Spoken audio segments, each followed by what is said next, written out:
चलिए आगे देखते हैं हमारा स्फेरिकल मिरर्स। स्फेरिकल मिरर्स में क्या है, हमारे पास दो तरह के स्फेरिकल मिरर हैं, कनकेव और कन्वेक्स। पहले हम कनकेव से समझते हैं कि हमारे पास क्या क्या टर्मिनोलॉजी है जो हम इस इमेज फॉर्मेशन में समझेंगे। तो यहाँ पर ये हमने कनकेव मिरर बना लिया, ये हमारा पॉली सरफेस हो गया, ठीक है।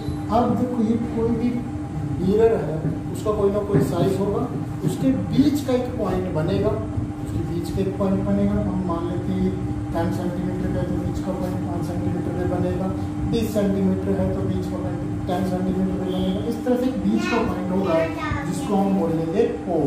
क्या बोलेंगे? पोल बोलेंगे, ठीक है। अब अगर हम देखें कि ये कर्व्ड सरफेस है, मुड़ा हुआ स्फेरिकल है, इनके अगर इसको एक्सटेंड करते हैं तो एक स्फीयर निकल के आएगा, स्फीयर निकल के आएगा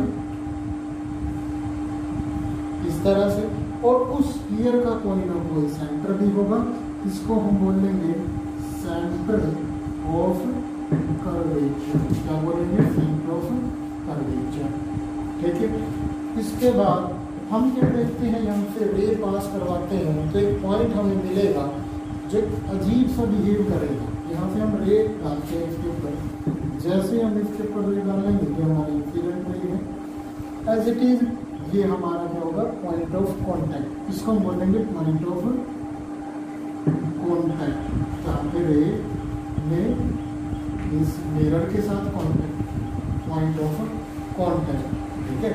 अब इस पॉइंट पे क्या होगा? रिफ्लेक्शन होगा, ये रिफ्लेक्टिंग सरफेस है।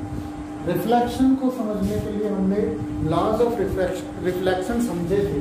उसमें पहला लॉ था हमारा कि angle I is equal to angle R। Incident angle और रिफ्लेक्टेड एंगल दोनों बराबर, और इंसिडेंट एंगल कहाँ बनता है? नॉर्मल और इंसिडेंट रे के बीच में। इंसिडेंट रे हमें मिल गई, अब हमें क्या चाहिए? नॉर्मल चाहिए। क्या चाहिए? नॉर्मल। नॉर्मल कैसे बनाते हैं? किसी भी स्फेरिकल का हमने मैथ में समझा है, ये हमारा स्फीयर है या सर्कल है, यहाँ पे अगर हमें नॉर्मल बनाना है तो हम क्या करेंगे? नॉर्मल ड्रा करेंगे तो वो क्या करता है? सेंटर से पास करता है। क्या होता है? सेंटर से पास करते हैं। यहाँ पर अगर हमें नॉर्मल बनाएंगे, परपेंडिकुलर बनाएंगे तो एक टेंजेंट बनाते हैं। यहाँ पे एज इट इज टेंजेंट बनाएंगे, और उस पर जब हम परपेंडिकुलर डालते हैं तो सेंटर से पास करता है, ठीक है। यहाँ पे अगर हमें नॉर्मल डालना है तो टेंजेंट बनाएंगे। टेंजेंट समझते हो? जो बिल्कुल टच कर रहा है, ठीक है। तो ये टेंजेंट बनाएंगे, तो टेंजेंट पे परपेंडिकुलर डालते हैं तो वो किससे पास करता है? सेंटर से पास करता है। ये मैथ में आप जानते हैं, ठीक है। तो ये सेंटर से हमारा पास करता है नॉर्मल। सिमिलरली ये एक स्फेरिकल सरफेस है, उसका एक हिस्सा है, स्फेरिकल सरफेस का हिस्सा है। तो यहाँ पे अगर हम टेंजेंट बनाएंगे तो टेंजेंट ये बना, और उस पर जब हम नॉर्मल बनाएंगे तो वो भी कहाँ से पास करेगा? सेंटर से पास करेगा। इसको हम बता देते हैं पॉइंट ऑफ कांटेक्ट, ठीक है। तो ये क्या बनेगा? नॉर्मल बनेगा। ये हमारा एंगल ऑफ इंसिडेंट रहा। अब according to laws of reflection angle I R के बराबर होगा, तो हम अंदाजे से उतना ही एंगल बना लेते हैं। जब उतना ही एंगल बनाते हैं तो रे को यहाँ से पास करना चाहिए था। लॉज ऑफ रिफ्लेक्शन यही कहता है कि ये रे यहाँ से पास करेगी, अंदाजे से हमने उतना ही एंगल बनाया। ये बना हमारा एंगल ऑफ रिफ्लेक्शन, ठीक है। तो हमने क्या देखा? यहाँ से रे पास करी और हमने दूसरी रे डाली, नीचे डाल दी, ये रे डाली। सेम एज इट इज यहाँ पे पॉइंट ऑफ कांटेक्ट, ये नॉर्मल, इस तरह से ये नॉर्मल बना, ठीक है। तो हमने यहाँ पे भी एंगल ऑफ इंसिडेंट बनाया, अंदाजे से एंगल ऑफ रिफ्लेक्शन बनाया। तो हम क्या देखते हैं कि ये जो रिफ्लेक्टेड रे है ये उसी पॉइंट से पास करके भी नजर आए। फिर तीसरी रे डाल ली तो उसमें भी क्या हुआ? इसी पॉइंट से पास करती हुई। ऐसे हम जितनी भी रे डाल रहे हैं तो इसी पॉइंट से पास करती है।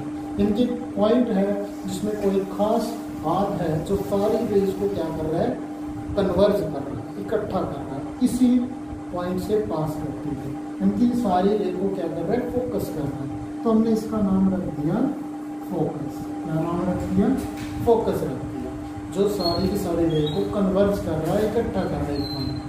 ये हमारा हो गया फोकस।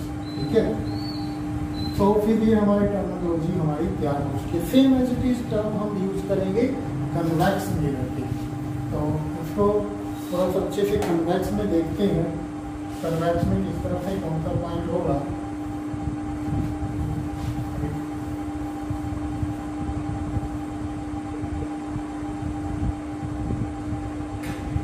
ये कन्वेक्स है, तो ये same as it is lens के जो बीच का पॉइंट है वो क्या होता है, पोल होता है। ठीक है, इसको भी अगर एक्सटेंड करते हैं तो एक फिगर बनता है, उसका एक सेंटर ऑफ कर्वेचर, बीच में एक फोकस बनेगा। देखिए कैसे बनेगा। अब यहाँ पे क्या हुआ, रे डाले। ठीक है, ये कैसा है, बुरा हुआ है, डाइवर्स करेगा, रेज को क्या करेगा, रिफ्लेक्शन करेगा, और रिफ्लेक्शन के बाद रेज क्या हो जाएगी, डाइवर्स होगी। जब हम इसको पीछे एक्सटेंड करते हैं तो हमें ऐसा लगता है कि पॉइंट से निकल कर रे आई। ठीक है, हमें क्या नजर आता है कि पॉइंट से रे निकल के आई। तो हमें क्या नजर आता है कि इस पॉइंट से निकलती हुई नजर आती है। अब दूसरी रे हम जब डालते हैं तो ये भी क्या होगा, रिफ्लेक्शन होगा। फिर ये भी हमें क्या नजर आती है, इस पॉइंट से निकलती हुई नजर आती है। देखो कैसे निकलती हुई नजर आती है, सेम एज इट इज इस पॉइंट पे टकराए, ये हमारा क्या हुआ, पॉइंट ऑफ कांटेक्ट। इस पॉइंट पे हमें नॉर्मल बनाना है, तो हम नॉर्मल बनाते हैं सेंटर से जोड़ता हुआ, ये सेंटर से जोड़ता हुआ ये बीच में बनेगा एज इट इज। तो यहाँ पर ये इंसिडेंट एंगल, इंसिडेंट रे और नॉर्मल के बीच में, ये हमारा रिफ्लेक्टेड एंगल, नॉर्मल और रिफ्लेक्टेड रे के बीच में दोनों बराबर नजर आते हैं according to law of reflection. Reflection law के अकॉर्डिंग ये इंसिडेंट एंगल और रिफ्लेक्टेड एंगल दोनों बराबर हैं। तो यहाँ पे भी अगर हम देखें तो ये हमारा क्या है, नॉर्मल है, बीच में ये इंसिडेंट रे और नॉर्मल के बीच में इंसिडेंट एंगल, ये रिफ्लेक्टेड है, इस तरह से बराबर नजर आते हैं। तो ये हम रिफ्लेक्शन की प्रोसेस समझते हैं दोनों मिरर में। समझ आ गया होगा किस तरह से नॉर्मल सेंटर से पास करेगा, इंसिडेंट रे और नॉर्मल के बीच में इंसिडेंट एंगल, रिफ्लेक्टेड रे और नॉर्मल के बीच में reflected angle. Laws of reflection से i is equal to i r के बराबर होगा, और ये हमारी टर्मिनोलॉजी है। इसमें हमारा क्या नया बात पता चली, पोल। पोल क्या होता है, सेंटर होता है। पोल क्या होता है, सेंटर होता है किसी भी मिरर का। और जो एक कर्वेचर है उसका सेंटर क्या होता है, सेंटर ऑफ कर्वेचर। बीच में आता है हमारा फोकस, फोकस जिसको बोलते हैं, जो सारी मेजरमेंट जगह इकट्ठा करता है हर मिरर। और पोल से ही हम सारी की सारी मेजरमेंट करेंगे, पोल से ही सारी दूरी चेक करेंगे। तो पोल से फोकस की दूरी को हम बोलेंगे फोकल लेंथ, पोल से सेंटर ऑफ कर्वेचर को हम बोलेंगे रेडियस ऑफ कर्वेचर। ठीक है, इस तरह से चेक करेंगे। ये हमारी टर्म होती है। तो हमने क्या क्या देखा, pole centre of mirror, mirror के बीच का पॉइंट, और focus where all the rays meet और मीट आफ्टर रिफ्लेक्शन। हमने क्या देखा, सेंटर ऑफ कर्वेचर देखा, it is centre of spherical, centre of sphere which is where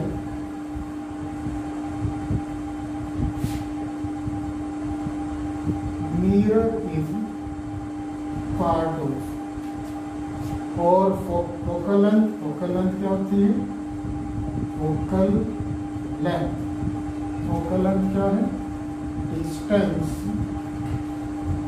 between focus and pole, focus और पोल के बीच की दूरी हमारी फोकल लेंथ। और radius of curvature, centre of curvature से पोल की दूरी।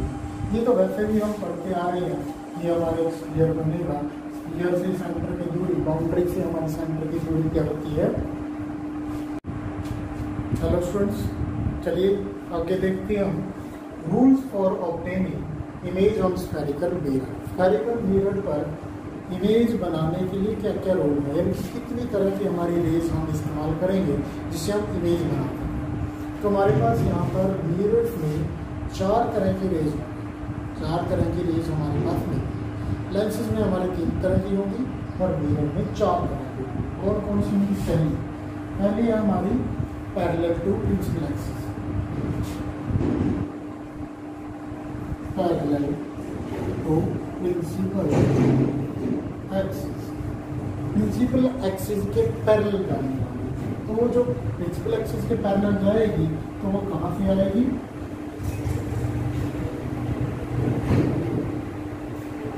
passes to the focus. कहाँ से जाएगी? passes to the focus. Parallel to principal axis गई और फोकस से पास करेगी। देखो ऐसे ये कंकेव से मैं बता रहा हूँ, कन्वेक्स के लिए भी सिमिलर रहेगा।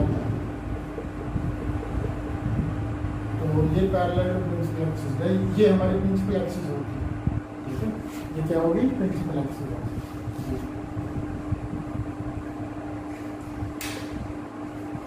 इसके पैरेलल गई तो कहाँ से पास करेगी? सेंटर ऑफ कर्वेचर और ये फोकस, तो कहाँ से पास करेगी? फोकस से पास करेगी। ठीक है, उसके बाद दूसरी रे है हमारी सेंटर से पास करने वाली, पासिंग टू द सेंटर। जो सेंटर से पास करेगी वो कहाँ से वापस आएगी? रिफ्लेक्ट बैक हो जाएगी। अच्छा, क्यों रिफ्लेक्ट बैक होगी? Reflected back. इसको समझते हैं, ये हमारा स्फीयर है।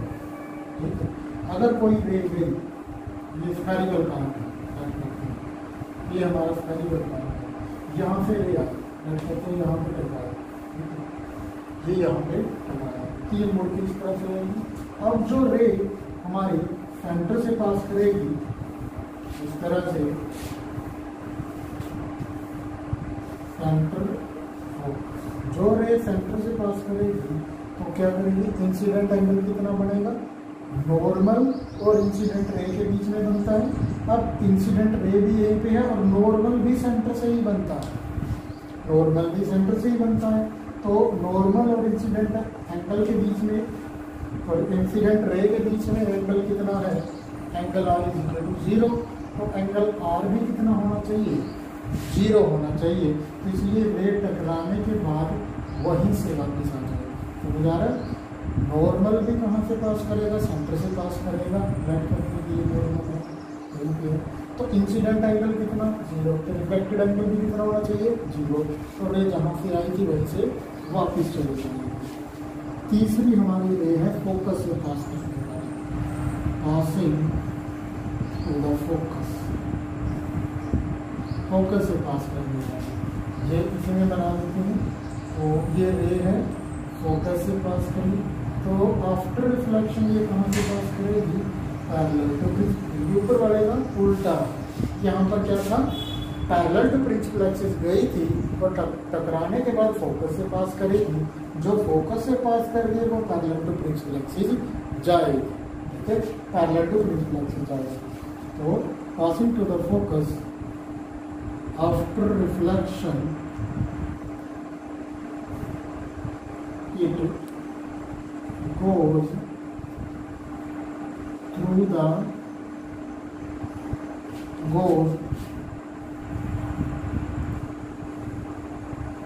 parallel to principal axis। ठीक है, ये हमारी तीसरी इमेज है। चलो ये हो गई तीसरी इमेज। उसके बाद फोर्थ हमारी रे कौन सी है? ओब्लिक रे। ओब्लिकली जो पास करते हैं, ओब्लिकली यानी कि किसी भी एंगल से आ सकती है, ना पैरेलल ना फोकस। इसको हम समझते हैं कॉन्केव। ये हमारा कॉन्केव रे है। ठीक है, ओब्लिकली यानी कि ये पोल से टकराने वाली, ये भी हमारी ओब्लिक रे है। तो टकराने के बाद ये देखो नॉर्मल कहाँ होगा? इस पॉइंट पे टकराइए तो सेंटर से जोड़ दो, नॉर्मल बन गया। तो ये इंसिडेंट एंगल है। टकराने के बाद इतना ही रिफ्लेक्टेड एंगल बनेगा तो यहाँ से रे निकलेगी। अब क्वेश्चन हमारे पास सीबीएसई में कुछ भी पूछ सकते हैं। ये वाली इमेज भी पूछ सकते हैं कि एक रे पैरामीटर से जा रही है, दिखाओ कनकेव में या कन्वेक्स में। एक रे जो है फोकस से पास कर रही है, दिखाओ कनकेव में या कन्वेक्स में। एक रे जो है ओब्लिकली जा रही है। यहाँ पर 2019 में ये क्वेश्चन पूछा गया था कि रे जो है कन्वेक्स मिरर के लिए ओब्लिकली जा रही है तो वो कहाँ से पास करेगी। इसका आंसर क्या होगा? 2019 में जो क्वेश्चन पूछा गया था सीबीएसई के एग्जाम में, यहाँ पर 2-3 और पूछा गया था कि जो रे है ओब्लिकली पास कर रही है कन्वेक्स मिरर से, शो करके दिखाओ। तो ये कन्वेक्स मिरर हमने बना दिया इस तरह से, तो ओब्लिकली रे पास करवानी है तो ये ओब्लिकली हो गया, यहाँ से टकराएगी तो